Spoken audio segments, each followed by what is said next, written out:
सुप्रिया सुळे पत्रकारांशी बोलतायत, थेट जाऊया। माझ्यासाठी मी काय विधानभवनमध्ये नाही, पण मी पार्लमेंटमध्ये बारामती लोकसभा मतदारसंघाच्या आशीर्वादाने गेलेले। माझ्यासाठी ते पवित्र मंदिर आहे।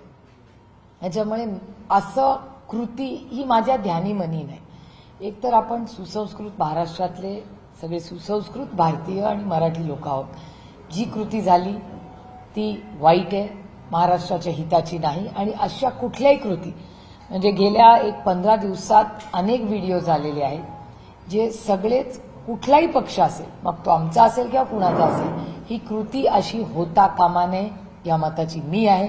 मग कुणाची ती चूक असू दे, आमची असू दे, समोरची असू दे, माझं म्हणणं आहे ते मंदिर आहे, सशक्त लोकशाहीचं मंदिर आहे। आणि अशा मंदिरात अशी कुठलीही घटना, आणि मंदिरात कशाला त्या रस्त्यावरही होऊ नये, चर्चा करा ना, चर्चा करा। मतभेद असण्यात काही गैर नाही, मतभेद असावे, पण मनभेद इतकेही टोकाचे नसावे की लोकांनी असं वागावं। आणि काल एका चॅनलवर मी असं म्हणत नाही की हा चुकला किंवा तो चुकला, पहिलं कोणी केलं हे सगळ्या चॅनल्सनी पाहिलंय, पण म्हणून त्यांनी आपल्याला मारलं म्हणून आपण काय केलं पाहिजे, माझी थोडीशी मतं अशा बाबतीत वेगळी आहेत। कार्यकर्त्यांचे इमोशन्स असतात, त्याचा मान सन्मान करते मी, पण मला असं वाटतं कालची जी कृती झाली याच्यासाठी मी विनंती करीन की माननीय मुख्यमंत्र्यांनी एक ऑल पार्टी मीटिंग बोलवायला पाहिजे होती, सगळ्यांना कॉन्फिडन्समध्ये घेऊन मार्ग काढायला पाहिजे होता। अनेक वेळा आमच्याकडे मारामारी वगैरे होत नाही, थँक गॉड, पण दिल्लीमध्ये अनेक वेळा इमोशन्स हाय असतात, कधी एखाद्या वेळेस टीका कमी जास्त होते, तेव्हा आमचे जे स्पीकर आहेत ओम बिर्लाजी ते आम्हाला सगळ्यांना बोलवून घेतात। आम्ही जरी विरोधात असलो तरी काही नाती संसदेच्या बाहेरही असतात। एका सशक्त लोकशाहीमध्ये डायलॉग असला पाहिजे। माझी अपेक्षा होती की माननीय स्पीकर आहेत महाराष्ट्राचे, त्यांनी तातडीने एक ऑल पार्टी मीटिंग बोलवायला पाहिजे होती, सगळ्या पक्षाच्या नेत्यांना बोलवून चर्चा करून मार्ग काढून पुढची दिशा द्यायची अपेक्षा होती। हरकत नाही, काल केलं नाही तरी जेव्हा पुढच्या वेळी संसद होईल, म्हणजे त्यांची असेंब्ली असेल त्याच्या आदल्या दिवशी सगळ्यांना चहा पाण्याला बोलवा, चर्चा करा। आता उद्या आमची एक ऑल पार्टी मीटिंग आहे, त्याच्यात चर्चा होईल, किंवा सोमवारी सकाळी आमचा हाऊस 11 वाजता सुरू होतं, अनेक वेळा 10:30 वाजता ओम बिर्लाजी आम्हाला सगळ्यांना बोलवतात, आमच्याशी चर्चा करतात। आणि इमोशन झाले तर कधी कधी आमच्याकडून जरा जास्त झालं तरी विरोधी पक्षातले काही लोक म्हणजे सत्तेतले जबाबदारी घेतात, समोरून जास्त टीका झाली तर कधी कधी आम्ही म्हणतो की नको आता बास।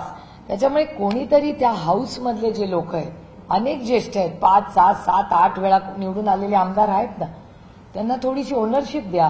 पण महाराष्ट्रातलं जे वातावरण आज बिघडलेलं आहे ते नीट करण्याची गरज आहे, कारण आम्ही सेवक आहोत, आम्ही राजकारणात ह्याच्यासाठी नाही आलो, तुमच्या आयुष्यात एक चांगला बदल घडवण्यासाठी आलो।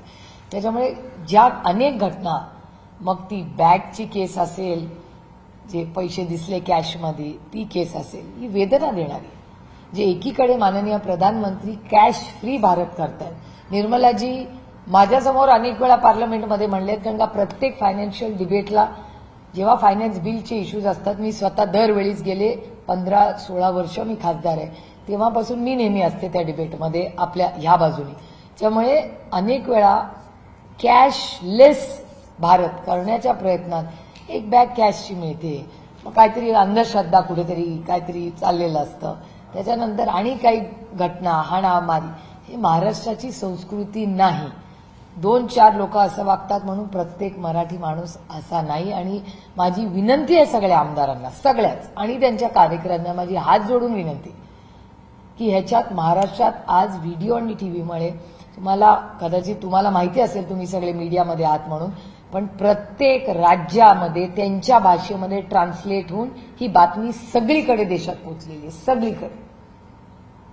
आणि अनेक राज्यातल्या लोकांनी मला व्हिडिओ पाठवले त्यांच्या भाषेमध्ये की ताई क्या हो गया, ताई म्हणजे बहीण, प्रेमाने मला ताई म्हणतात सगळे तिकडे पण, तर त्यांनी एक व्हॉट इज दिस, क्या हुआ। आता उद्या मी जाणार आहे सकाळी ऑल पार्टी मीटिंगमध्ये, पहिला मला प्रश्न विचारतील की महाराष्ट्रात काय चाललंय। त्याच्यामुळे तुमचे मतभेद जरूर असतील, पण त्याच्यामुळे महाराष्ट्राचं नाव खराब होऊ नये याची जबाबदारी आम्ही सत्तेतल्यांची तर आहेच, पण आम्हीही ती घेतली पाहिजे, हे मी प्रांजळपणे कबूल करते। कारण का सत्तातले लोक ते घेताना दिसत नाहीयेत आणि माझी देवेंद्रजींकडून जास्ती अपेक्षा होती, कारण का मी देवेंद्रजींना सुसंस्कृत समजते.